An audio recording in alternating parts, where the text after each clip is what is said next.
करोड़पति लड़का एक दिन अपने गरीब नौकरानी की झोपड़ी पहुंचा। फिर वहां जो हुआ, इंसानियत भी रो पड़ी। दोस्तों, यह सच्ची कहानी है मुंबई शहर की, जहां मुंबई के पॉश इलाके मालाबार हिल में एक बहुत बड़ा बंगला था, लक्ष्मी निवास। संगमरमर की सीढ़ियां, कांच की दीवारें, महंगी गाड़ियां और हर कोने में चमक। लेकिन उस चमक के बीच रहने वाला लड़का आदित्य अंदर से बहुत खाली था। आदित्य करोड़पति बिजनेसमैन राजेश कपूर का इकलौता बेटा था। पैसे की कमी उसने कभी देखी ही नहीं। बचपन से ही हर चीज उसे बिना मांगे मिल जाती थी। महंगे स्कूल, विदेशी कपड़े, लग्जरी कार, क्लब, पार्टियां, सब कुछ। लेकिन उसके घर में काम करने वाले लोगों की दुनिया बिल्कुल अलग थी। उन्हीं में एक थी लक्ष्मी, करीब 22 साल की दुबली पतली लड़की, हमेशा साधारण कपड़ों में सिर झुकाकर काम करने वाली।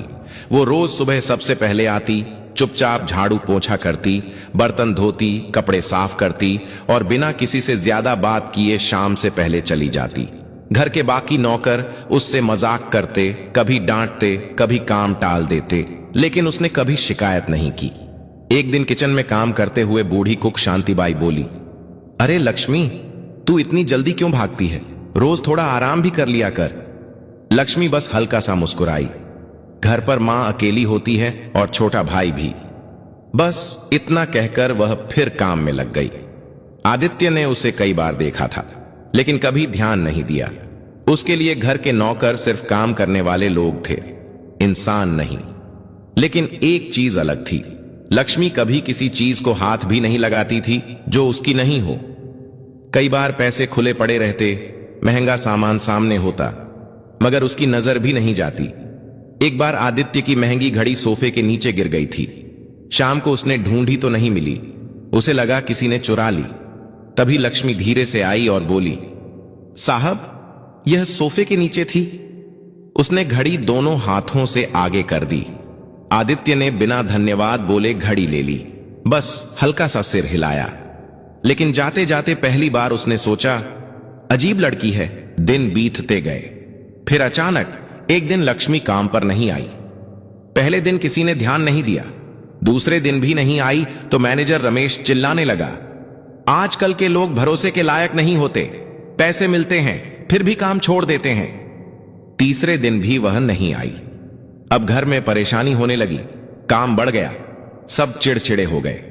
रमेश बोला, साहब, ऐसी लड़की को वापस मत रखना, बिना बताए गायब हो गई। आदित्य उस समय मोबाइल देख रहा था, लेकिन पता नहीं क्यों उसने सिर उठाकर पूछा, कहां रहती है वह? रमेश थोड़ा हैरान हुआ। स्लम में, धारावी की तरफ कहीं, पूरा पता नहीं पता। आदित्य ने कुछ नहीं कहा, लेकिन उसका मन अजीब सा हो गया।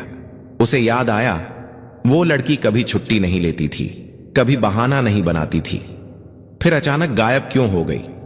उस रात पार्टी में भी उसका मन नहीं लगा। दोस्तों की बातें, तेज संगीत, हंसी, सब शोर जैसा लग रहा था। घर लौटकर वह बालकनी में खड़ा शहर की लाइट्स देख रहा था। नीचे सड़क पर कुछ मजदूर रात में भी काम कर रहे थे। तभी अचानक उसके दिमाग में लक्ष्मी का चेहरा आया, थका हुआ लेकिन शांत। अगली सुबह उसने अचानक कहा, मैं बाहर जा रहा हूं। ड्राइवर ने पूछा, कहां साहब? आदित्य कुछ सेकंड चुप रहा, फिर बोला, धारावी। ड्राइवर ने रियर व्यू मिरर में उसे देखा। उसे यकीन नहीं हुआ कि करोड़पति घर का बेटा खुद स्लम जा रहा है।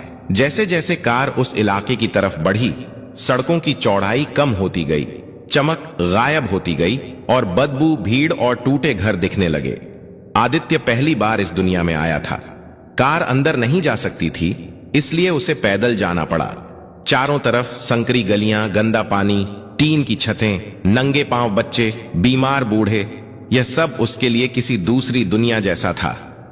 उसने कई लोगों से पूछा, यहां लक्ष्मी रहती है? काम करती है बड़े घर में? एक बूढ़ी औरत ने उसे ऊपर से नीचे तक देखा, फिर उंगली से एक तंग गली की तरफ इशारा किया। आखिरी में जो टूटी झोपड़ी है वही। आदित्य धीरे धीरे उस तरफ बढ़ा। हर कदम के साथ उसका दिल तेज धड़क रहा था, जैसे वह किसी अनजाने डर की तरफ जा रहा हो। गली के आखिर में सचमुच एक बेहद जर्जर झोपड़ी थी। टीन की छत आधी टूटी हुई, दरवाजा कपड़े का, बाहर मिट्टी में पड़ा एक पुराना बर्तन, अंदर से खांसी की आवाज आ रही थी, बहुत कमजोर, दर्द भरी। आदित्य कुछ पल वहीं खड़ा रहा। उसे समझ नहीं आ रहा था कि दरवाजा हटाए या वापस लौट जाए, लेकिन अगले ही पल अंदर से एक धीमी सी आवाज आई, पानी, कोई पानी दे दो। उसका दिल जैसे कस गया। उसने कांपते हाथों से कपड़े का पर्दा हटाया और जैसे ही अंदर कदम रखा, जो दृश्य उसने देखा उसे देखकर उसके पैरों तले जमीन खिसक गई। झोपड़ी के अंदर घोर अंधेरा था। बस एक कोने में टूटी खिड़की से आती हल्की रोशनी सब कुछ दिखाने के लिए काफी थी। जमीन पर एक पुराना गद्दा बिछा था, जिस पर एक बूढ़ी औरत कंकाल जैसी हालत में पड़ी खांस रही थी। उसके होंठ सूख कर सफेद हो चुके थे, आंखें अंदर धंस गई थीं और शरीर इतना कमजोर था कि जैसे हड्डियों पर सिर्फ चमड़ी रह गई हो। पास ही एक छोटा सा लड़का बैठा था, जो डर और भूख से चुपचाप उस औरत को देख रहा था। उसके सामने एक खाली लोटा रखा था, शायद उसी से वह पानी देने की कोशिश कर रहा था, लेकिन लोटा बिल्कुल सूखा था। झोपड़ी में खाने की कोई चीज नहीं थी, न चूल्हे में राख, न बर्तन में दाल, न कहीं अनाज का दाना। आदित्य कुछ पल तक वहीं खड़ा रह गया, जैसे उसके शरीर ने काम करना बंद कर दिया हो। उसे पहली बार समझ आया कि गरीबी कैसी दिखती है, कैसी महकती है और कितनी चुपचाप इंसान को तोड़ देती है। तभी वह बूढ़ी औरत फिर कराही, पानी। उसकी आवाज इतनी धीमी थी कि जैसे हर शब्द निकालने में उसकी जान जा रही हो। आदित्य ने तुरंत चारों तरफ देखा। कोने में एक टूटी बाल्टी में थोड़ा गंदा पानी था। उसने बिना सोचे वही पानी लोटे में भरा और धीरे से उस औरत के होठों से लगाया। बूढ़ी औरत ने कांपते हाथों से लोटा पकड़ने की कोशिश की, लेकिन ताकत नहीं थी।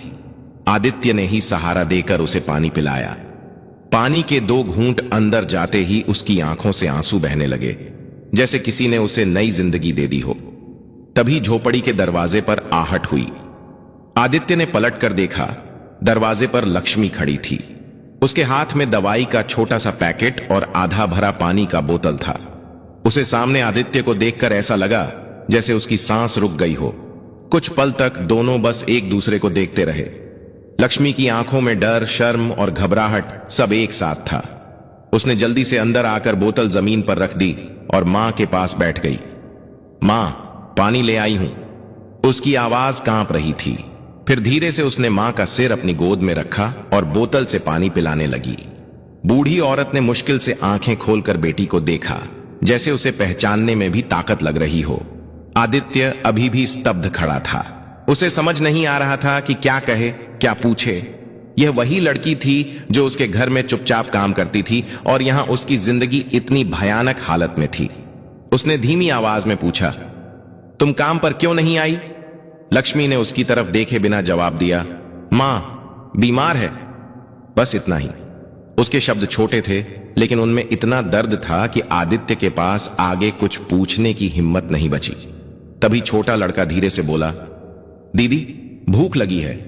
उसकी आवाज इतनी मासूम और कमजोर थी कि सुनते ही आदित्य के सीने में कुछ टूट सा गया। लक्ष्मी ने तुरंत उसका सिर सहलाया, बस अभी कुछ लाती हूं। लेकिन वह जानती थी कि झोपड़ी में कुछ भी नहीं है। आदित्य ने चारों तरफ फिर देखा। सचमुच खाने की एक भी चीज नहीं थी। उसे याद आया कि वह घर से निकलते समय बस फोन और वॉलेट लेकर आया था। उसने जेब से पैसे निकालकर लक्ष्मी की तरफ बढ़ाए। ये रखो, खाना ले आओ।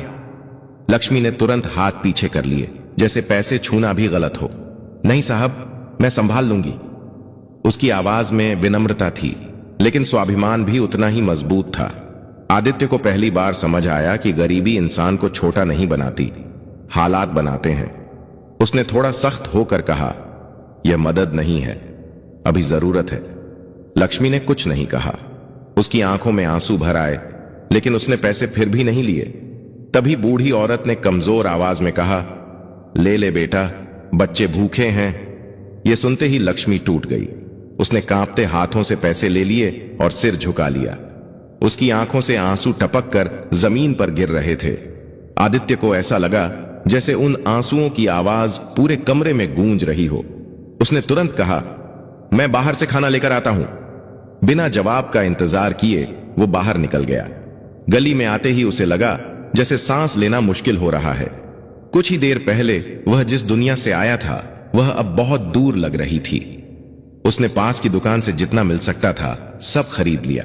चावल, दाल, दूध, ब्रेड, बिस्कुट, फल, दवाइयां।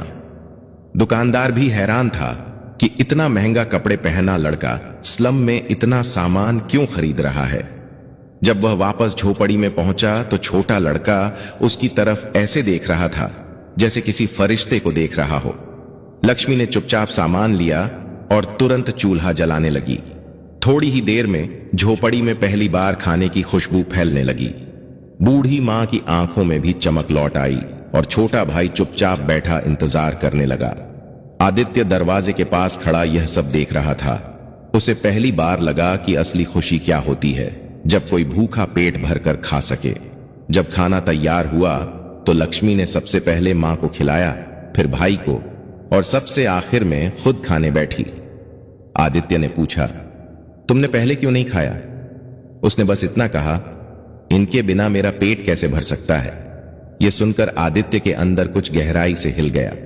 उसे अचानक महसूस हुआ कि इस छोटी सी झोपड़ी में रहने वाले लोग उससे कहीं ज्यादा अमीर हैं, क्योंकि इनके पास एक दूसरे के लिए सच्चा प्यार है। वो धीरे से बाहर निकलने लगा, लेकिन तभी पीछे से लक्ष्मी की आवाज आई, साहब। वो रुका। उसने मुड़कर देखा तो लक्ष्मी खड़ी थी, आंखों में कृतज्ञता और संकोच दोनों। उसने धीमे से कहा, आज अगर आप नहीं आते तो शायद। वो आगे नहीं बोल पाई। उसकी आवाज रुक गई, लेकिन बात पूरी हो गई थी। आदित्य ने कुछ नहीं कहा, उसके पास शब्द नहीं थे। वो बस चुपचाप बाहर निकल गया। लेकिन जाते जाते उसे महसूस हुआ कि आज उसकी जिंदगी की दिशा बदल चुकी है, क्योंकि पहली बार उसने पैसे से नहीं, इंसानियत से किसी को बचाया था। बाहर निकलते के बाद आदित्य कुछ देर वहीं गली में खड़ा रह गया। उसके हाथ अभी भी कांप रहे थे और दिल बहुत तेज धड़क रहा था। आसपास वही बदबू, वही गंदगी, वही शोर था, लेकिन अब उसे कुछ भी वैसा नहीं लग रहा था जैसा आते समय लगा था। अब हर चीज में उसे दर्द दिख रहा था, मजबूरी दिख रही थी। उसने कार तक पहुंचकर दरवाजा खोला, लेकिन अंदर बैठने से पहले एक बार फिर पीछे मुड़कर उस तंग गली की तरफ देखा जहां वो झोपड़ी थी। उसे लगा जैसे उसका एक हिस्सा वहीं छूट गया हो। कार चल पड़ी, लेकिन रास्ते भर आदित्य चुप रहा। ड्राइवर ने कई बार रियर व्यू मिरर में उसे देखा, पर कुछ पूछने की हिम्मत नहीं हुई। घर पहुंचते ही नौकरों ने दरवाजा खोला। ऐसी की ठंडी हवा चेहरे से टकराई, लेकिन उसे राहत नहीं मिली। वह सीधे अपने कमरे में चला गया और दरवाजा बंद कर लिया। कमरे में सब कुछ वैसा ही था, महंगा फर्नीचर, बड़ी स्क्रीन, मुलायम बिस्तर, लेकिन आज उसे यह सब बोझ जैसा लग रहा था। उसे बार बार वही दृश्य याद आ रहा था, सूखी हुई बूढ़ी मां, भूखा छोटा भाई और लक्ष्मी की झुकी हुई आंखें। उसने सिर पकड़ लिया। पहली बार उसे अपने पैसे बेकार लग रहे थे। शाम तक वह कमरे से बाहर नहीं निकला। नीचे डाइनिंग टेबल पर तरह तरह के पकवान लगे थे, लेकिन उसे भूख नहीं थी। उसने बस पानी पिया और फिर बालकनी में जाकर खड़ा हो गया। दूर शहर की चमकती रोशनियां दिख रही थीं, लेकिन आज उसे लग रहा था कि उस चमक के पीछे कितना अंधेरा छिपा है। अचानक उसे याद आया कि लक्ष्मी की मां की हालत बहुत खराब थी। अगर इलाज नहीं हुआ तो। यह सोचते ही उसका दिल बैठ गया। उसने तुरंत फोन उठाया और अपने फैमिली डॉक्टर को कॉल किया। डॉक्टर, आपको अभी मेरे साथ चलना होगा, उसने बिना भूमिका के कहा। डॉक्टर ने हैरानी से पूछा, कहां? आदित्य ने बस इतना कहा, किसी की जान बचानी है। कुछ ही देर में कार फिर उसी दिशा में दौड़ रही थी। डॉक्टर को अभी भी समझ नहीं आ रहा था कि क्या हो रहा है। जब कार स्लम के पास रुकी तो डॉक्टर चौंक गया। यहां? आदित्य ने सिर हिलाया और जल्दी से उतरकर आगे बढ़ गया। इस बार उसके कदम पहले से तेज थे, जैसे उसे डर हो कि कहीं देर ना हो जाए। झोपड़ी के पास पहुंचते ही उसे अंदर से हल्की सिसकियों की आवाज सुनाई दी। उसका दिल जोर से धड़का। उसने बिना रुके पर्दा हटाया और अंदर चला गया। अंदर वही दृश्य था, लेकिन और भी भारी। लक्ष्मी मां के पास बैठी रो रही थी और छोटा भाई चुपचाप कोने में बैठा था। बूढ़ी मां की सांसें बहुत तेज चल रही थीं, जैसे हर सांस आखिरी हो सकती हो। आदित्य ने तुरंत डॉक्टर को अंदर बुलाया। डॉक्टर ने बिना समय गंवाए उनकी नब्ज देखी, आंखें चेक की, फिर बैग से इंजेक्शन निकाला। कुछ ही मिनटों में झोपड़ी में हलचल बढ़ गई। लक्ष्मी घबराई हुई सब देख रही थी। उसकी आंखों में डर था, लेकिन साथ ही उम्मीद भी। इंजेक्शन लगाने के बाद डॉक्टर ने धीरे से कहा, हालत बहुत कमजोर है, लेकिन अभी संभल सकती है। यह सुनते ही लक्ष्मी फूट कर रो पड़ी। उसने मां का हाथ पकड़ लिया और बार बार भगवान का नाम लेने लगी। छोटा भाई भी उसके पास आकर चिपक गया। आदित्य ने कोने में खड़ा यह सब देख रहा था। उसे लगा जैसे वह किसी अपने के लिए चिंतित हो। डॉक्टर ने कुछ दवाइयां दी और सख्त आवाज में कहा, खाना और दवा समय पर मिलती रहे तो ठीक हो जाएंगी, नहीं तो। वो वाक्य पूरा नहीं कर पाया, लेकिन बात साफ थी। आदित्य ने तुरंत कहा, जो भी जरूरत हो मैं करूंगा। डॉक्टर ने उसे देखा, जैसे पहली बार समझा हो कि यह लड़का यहां क्यों आया है। डॉक्टर के जाने के बाद झोपड़ी में कुछ देर के लिए सन्नाटा छा गया। लक्ष्मी ने आंसू पोंछे और धीमे से कहा, आपने इतना सब क्यों किया साहब? उसके सवाल में हैरानी भी थी और डर भी, जैसे वह किसी कीमत की आशंका कर रही हो। आदित्य कुछ पल चुप रहा, फिर बोला, क्योंकि कोई तो होना चाहिए जो मदद करे। उसके शब्द बहुत साधारण थे, लेकिन उनमें सच्चाई थी। लक्ष्मी ने पहली बार उसकी तरफ सीधे देखा। शायद पहली बार उसे वह सिर्फ मालिक नहीं, एक इंसान लगा। रात होने लगी थी। झोपड़ी के बाहर अंधेरा घिर आया था, लेकिन अंदर एक छोटी सी उम्मीद जल उठी थी। आदित्य जाने लगा तो छोटा भाई धीरे से उसके पास आया और उसका हाथ पकड़ लिया। उसकी आंखों में मासूमियत थी। उसने बहुत धीमी आवाज में कहा, भैया कल भी आओगे? यह सुनते ही आदित्य का गला भर आया। उसे लगा जैसे किसी ने उसे अपना मान लिया हो। उसने हल्का सा सिर हिलाया, हां आऊंगा। बच्चे के चेहरे पर पहली बार मुस्कान आई। आदित्य बाहर निकल गया, लेकिन इस बार उसके कदम हल्के थे। उसे लगा जैसे वह खाली हाथ नहीं जा रहा, बल्कि कुछ अनमोल लेकर जा रहा है। कार में बैठते ही उसने आंखें बंद कर लीं। आज पहली बार उसे महसूस हुआ कि जिंदगी का मतलब सिर्फ खुद के लिए जीना नहीं होता। कभी कभी किसी अजनबी के लिए रुक जाना ही इंसान होने की असली पहचान है। उसे नहीं पता था कि यह फैसला आगे उसकी पूरी दुनिया बदल देगा। अगले दिन सुबह आदित्य बहुत जल्दी उठ गया। रात भर उसे नींद नहीं आई थी। बार बार वही झोपड़ी, वही बीमार मां और उस बच्चे की आवाज उसके कानों में गूंजती रही। भैया कल भी आओगे? वो बिना कुछ खाए तैयार हुआ और ड्राइवर से बोला, सीधे बाजार चलो। रास्ते भर वह चुप रहा, बस यही सोचता रहा कि आज उन्हें भूखा नहीं रहना चाहिए। बाजार से उसने ढेर सारा सामान खरीदा, राशन, खल, दूध, दवाइयां, कंबल, यहां तक कि छोटा स्टोव भी। दुकानदार हैरान था, पर आदित्य ने सब कार में रखवाया और स्लम पहुंच गया। अब उसके कदमों में झिझक नहीं थी। गली के लोग उसे पहचानने लगे थे। कुछ बच्चे पीछे पीछे चलने लगे। वो झोपड़ी के सामने पहुंचा और आवाज दी, लक्ष्मी। अंदर से खांसी की आवाज आई। फिर लक्ष्मी बाहर आई। उसे देखकर वह चौंक गई। आंखों में थकान थी, पर डर कम था। आदित्य ने चुपचाप सामान अंदर रखवाना शुरू कर दिया। चावल, दूध, फल, दवाइयां। छोटा सा कमरा भर गया। लक्ष्मी बस देखती रही, जैसे यकीन ना हो। मां ने अंदर से पूछा, कौन आया है बेटा? लक्ष्मी बोली, वही साहब। मां की आंखों में आंसू आ गए। छोटा भाई खुशी से सामान छूने लगा। आदित्य ने उसके सिर पर हाथ रखा तो वह मुस्कुरा दिया, और वही मुस्कान आदित्य के दिल तक उतर गई। कुछ देर बाद लक्ष्मी ने धीमे से कहा, साहब इतना सब मत किया कीजिए, हम आदी नहीं हैं। आदित्य बोला, यह दान नहीं, जरूरत है। तभी उसकी नजर एक पुरानी फोटो पर पड़ी। उसने पूछा, यह कौन? लक्ष्मी बोली, पापा 2 साल पहले चले गए। आदित्य समझ गया कि उसी के जाने के बाद सब बिखर गया। तभी बाहर से लोगों की फुसफुसाहट आने लगी। कोई कह रहा था, लड़की ने बड़ा आदमी फंसा लिया। किसी ने हंसते हुए कुछ और कहा। यह बातें अंदर तक सुनाई दे रही थीं। लक्ष्मी का चेहरा झुक गया। उसने धीमे से कहा, आप अब मत आया कीजिए, लोग गलत बोल रहे हैं। उसके शब्द दर्द से भरे थे। आदित्य ने पहली बार महसूस किया कि समाज की नजर मदद से ज्यादा भारी होती है। उसने कहा, अगर मैं नहीं आऊंगा तो इलाज कैसे होगा? लक्ष्मी चुप रही। तभी मां बोली, लोग तो कुछ भी कहेंगे बेटा, भूखे को खाना देने वाला भगवान होता है। यह सुनते ही लक्ष्मी रो पड़ी। छोटा भाई आदित्य का हाथ पकड़कर बोला, भैया आप आना, हमें अच्छा लगता है। उस मासूम आवाज ने सब कुछ छोटा कर दिया। आदित्य ने गहरी सांस लेकर कहा, मैं आता रहूंगा, क्योंकि मैं खुद को रोक नहीं पा रहा। शायद यह सिर्फ दया नहीं, अपनापन था। लक्ष्मी ने पहली बार हल्की मुस्कान दी, जो आंसुओं से भीगी थी। शाम होने लगी। जाते समय मां ने आशीर्वाद दिया, खुश रहो बेटा। आदित्य ठिठक गया, क्योंकि पहली बार किसी ने उसे दिल से दुआ दी थी।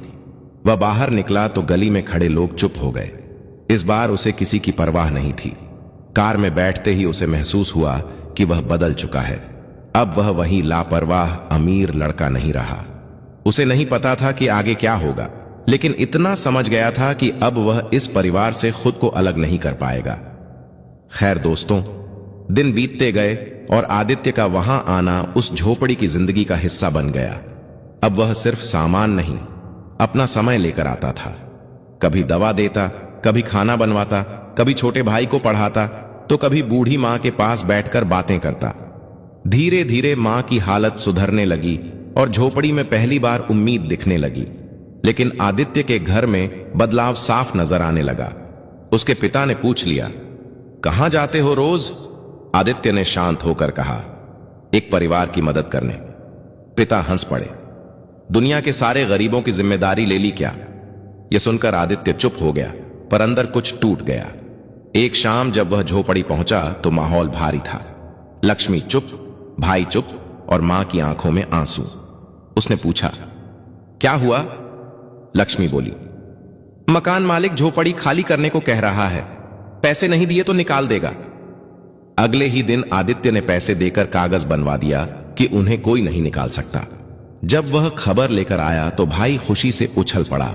मां रोने लगी और लक्ष्मी बस उसे देखती रह गई। लेकिन उसी रात अस्पताल से फोन आया, मरीज की हालत बिगड़ गई है, जल्दी आइए। आदित्य दौड़ा वहां। लक्ष्मी फर्श पर बैठी रो रही थी। भाई उससे चिपका था और मां आईसीयू में थी। डॉक्टर ने कहा, शरीर बहुत कमजोर है। थोड़ी देर बाद सब खत्म हो गया। लक्ष्मी की चीख सुनकर पूरा अस्पताल गूंज उठा। भाई डर कर रोने लगा। आदित्य ने पहली बार किसी को इतना टूटते देखा। लक्ष्मी उससे लिपट कर रो पड़ी, अब हमारा कोई नहीं है। अंतिम संस्कार के बाद झोपड़ी और भी सुनी हो गई। भाई चुप रहने लगा। लक्ष्मी की आंखों में आंसू भी सूख गए। एक दिन भाई ने धीमे से पूछा, भैया आप हमें छोड़कर तो नहीं जाओगे ना? आदित्य ने उसे गले लगा लिया, कभी नहीं।